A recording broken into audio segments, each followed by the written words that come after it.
Welcome to the Childcare Director's Chair, the podcast for bold educators who are ready to lead, grow, and shake things up in early childhood education.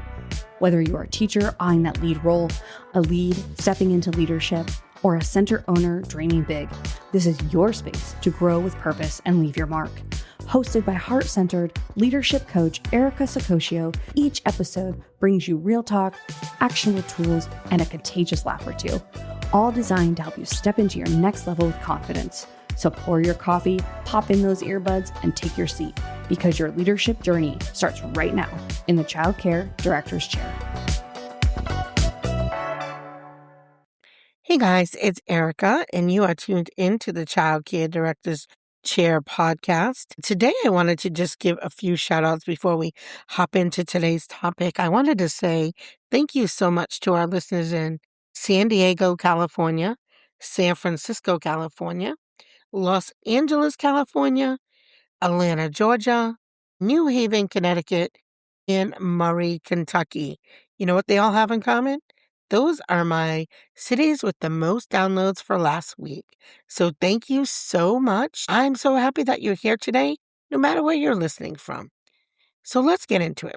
If you have been following along with Wednesday and Thursday's episode, you know the drill. We would talk first about why your staff might not be getting it. And trust me, it's not because they don't care. And we also talked about how to actually teach adults skills so they can use them. So here's the thing. Teaching is, kind of a thing that once isn't enough. We've all been there. You train your staff, it looks great for a few days, and then poof, old habits creep back in. So today we're going to talk about how to make skills stick long term. Not just teaching, it's creating a culture where learning becomes part of the way that you teach your team every single day. And yes, this is the magic part, because once your staff own it, your life as a director gets a whole lot easier. So let's be real for a second. You probably taught a new skill, maybe a transition routine, maybe a behavior strategy. For a little while, it works. Everyone's doing it. You're feeling proud. And then a week or two later, you walk into the room and it's back to the old way. Does that sound familiar? Yeah, I thought so. Here's the truth. Skills fade when there is no follow-up, no reinforcement, and no culture to keep them alive. You can't just teach it once and expect it to become a habit. Think about habits. It takes a while for those to happen. Over and over again, doing the same thing over and over again. It's like giving someone a brand new car, but never showing them how to drive it. It's not going to work. So step one to keeping skills strong is embedding them into your program, your routines, and your expectations. Okay, now we get to the fun part. Let's talk about real ways to make learning last. Well, let's go back to that daily reinforcement.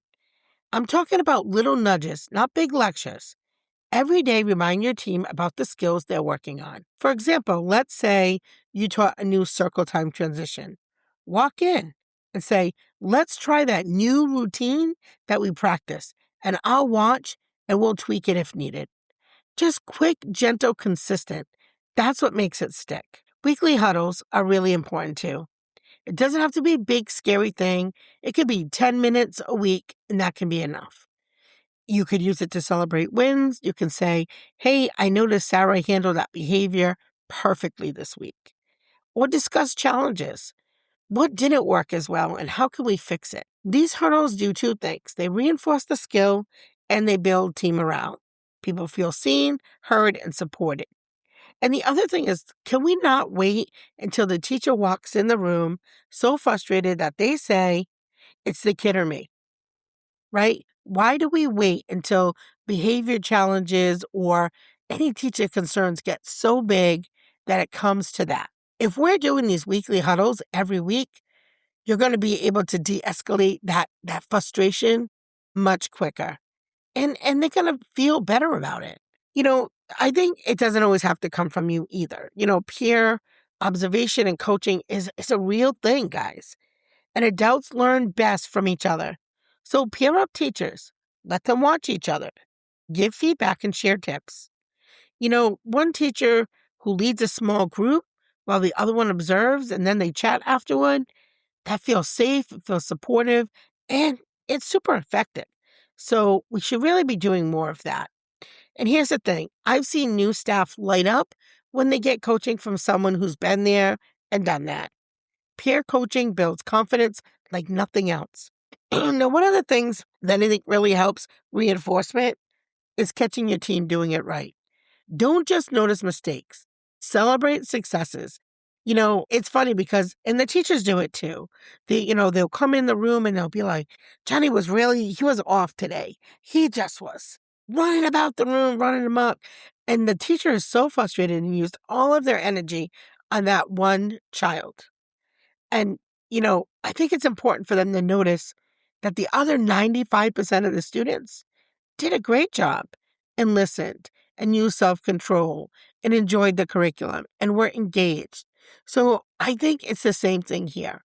We tend to have to go fix everything as directors, right? We want to go fix everything that we can sometimes lose sight of what's going right because we're so worried about focus on what's going wrong. And I'm not saying to ignore it, of course. I mean, I've had about 1,000,000 episodes on, having difficult conversations and addressing things when they need to be addressed. I think too, if we do something like super simple, just like I love how you handled that challenging behavior today. That's exactly the skill that we practiced last week.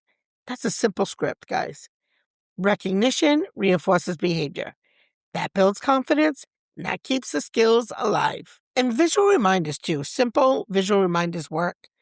A quick reference chart, a cheat sheet, a classroom poster, anything that keeps the skills front and center and on top of mind. You could use a small chart for transitions posted right in the classroom. That gives the teachers something tangible to check off and follow. Let me bring this home with some examples from real classrooms. If you're doing a transition, post a chart, do a quick huddle, notice and praise what's being done right.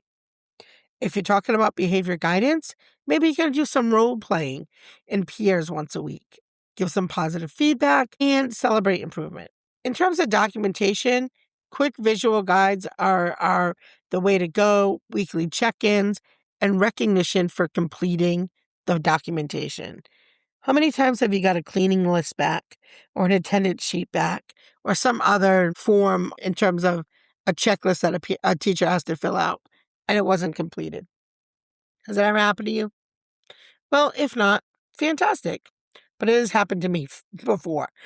So, just something that has a visual of what it looks like when it's completed, and that will make things a little bit easier for your staff. And scripts too, family communication.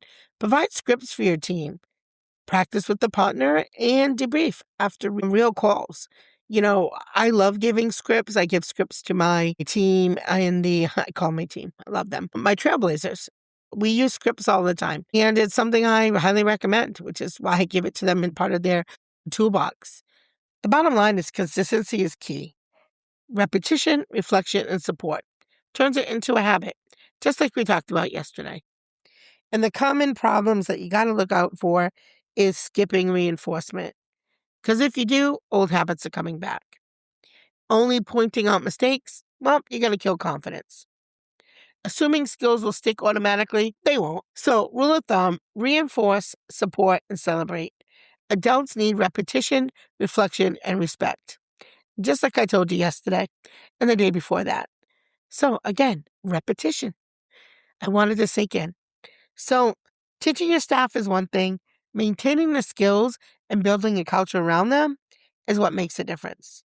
So, when you embed your skills into daily routines, you use peer coaching and micro huddles, you recognize those wins, and you use visual reminders, your staff doesn't just know how to do it, they own it. And your program runs smoother, your culture thrives, and everyone wins. So if you're thinking you want to do this better, here's your next step. Sharpen your skills and your staff skills at the Early Childhood Education Empowerment Conference, Thursday, Friday, and Saturday, May 7th, 8th, and 9th. The link is below. We have an amazing Valentine's Day special that's running now until the Valentine's Day. So the next 2 weeks. get your 3-day VIP ticket. It's $2.99 for a 3-day, all-day conference. It is approved through the Center for Early Learning Professionals. So if you're in Rhode Island, it counts for PD. Day 1 is 8 hours, day 2 is 8 hours, and day 3 is 8 hours. So you're going to get pretty much most of your PD for the whole year at this conference. So that's it for today, guys. Listen, I think you really need to just come join us at the conference. Leadership that works, training that sticks, communication that builds culture, skills your team can use immediately. Again, check the show notes below.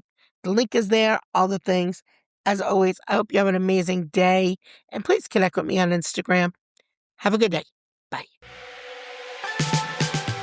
That's a wrap for this episode of the Childcare Director's Chair, where we believe leaders aren't born, they're grown. If something sparked for you today, share it, shout it out, or pass it along to the next bold changemaker in childcare. Don't forget to subscribe, leave a review, and stay connected with Erica Sacoccio for more real talk leadership tools and a whole lot of inspiration. Until next time, lead with heart, grow with fire, and always remember, the chair is yours. Now own it.